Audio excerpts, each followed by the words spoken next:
The graveyard of empires, a country which has seen nothing but strife and war for at least 80 years, and the war is not over.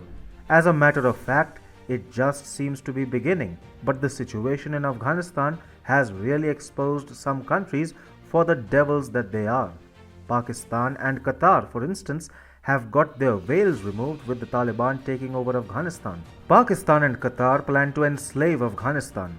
These rabid entities are growing an entrepreneurial streak. These countries want to create a client state out of Afghanistan. They are taking the risk, but what they might end up doing is shooting themselves in the foot.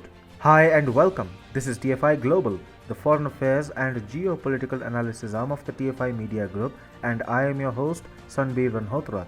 In this video, I will tell you about how Afghanistan can be the new Libya and why it's time for the UAE and Russia to come together.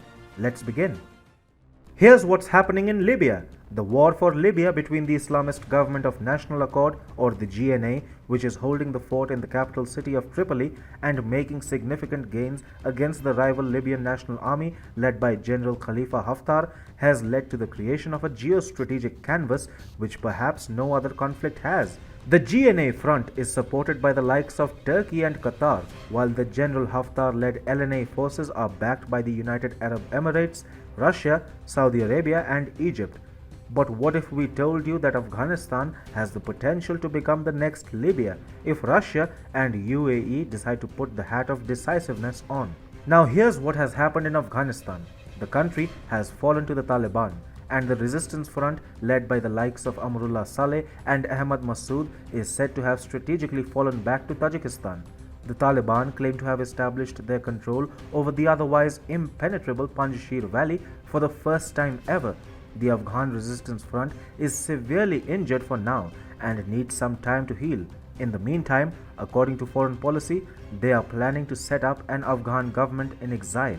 TFI has been at the forefront of explaining how the Afghan resistance front has the tacit backing of Russia, since they are being accommodated by a CSTO ally like Tajikistan and are being allowed to plan their future course of action from Tajik territory. Russia is playing a very strategic game and is not revealing all its cards just yet. However, it fears a Talibani spillover into Central Asia, which is why it is very inclined to support the resistance front. Russia is wary of the effects which the Taliban regime will have on Central Asia, and its concerns are not isolated or unfounded. Countries like Saudi Arabia, UAE, India, and even Iran are skeptical of a Taliban regime getting in charge of Afghanistan. Yet, there are countries like Qatar and Pakistan who have made it a point to extend all possible support to the Taliban like there is no tomorrow. So, Russia finds its interests conflicting with those of Islamabad and Doha. The United Arab Emirates is reforming itself. It is embracing modernity. The UAE is increasingly dissociating itself from Islamic fundamentalism. As such, the rise of an extremist Taliban regime in Afghanistan does not augur well for its larger regional geopolitical considerations. Additionally, the Taliban is being backed unapologetically by Qatar, a sworn rival of both Saudi Arabia and the UAE. Abu Dhabi fears that with the rise of a Qatar-backed Taliban regime in Afghanistan, its own interests in the Middle East will begin suffering setbacks. Saudi Arabia and Qatar have been locked in a bitter diplomatic strife since 2017, when Riyadh and its allies severed diplomatic relations with Qatar on account of the country's association with terror groups.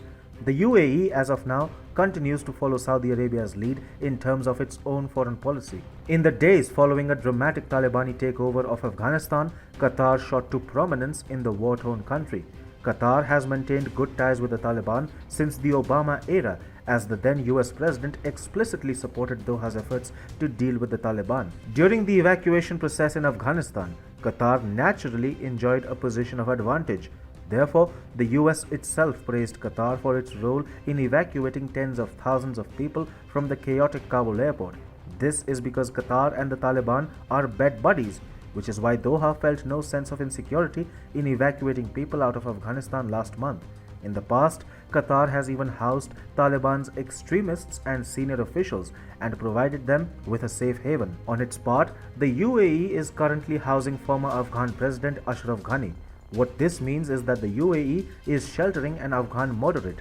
Despite the man having fled Afghanistan at the first instance, he still represents a moderate and democratic faction of Afghan society. For him to find shelter in the UAE shows how Abu Dhabi is placing its bets on the democratic and anti-Taliban front of Afghanistan. Much like how the UAE and Russia find themselves on the same side in Libya, their interests in Afghanistan also happen to converge. This is the precise reason why we are suggesting that Afghanistan could be the next Libya, where major powers of the world choose definitive sides. With Russia and the UAE stepping up support for the Afghan resistance and democratic forces, the likes of Pakistan and Qatar will obviously get pushed onto a back foot. Such a coalition, of course, is currently in its nascent stage. For Russia and UAE to physically back the Afghan resistance would need some time, since that front is severely bruised right now. The Afghan resistance needs to regroup, get their act together, and develop a strategy against the Taliban. If an Afghan government in exile does indeed take shape, there is the prospect of a regional proxy battle being initiated, akin to the one being witnessed in Libya.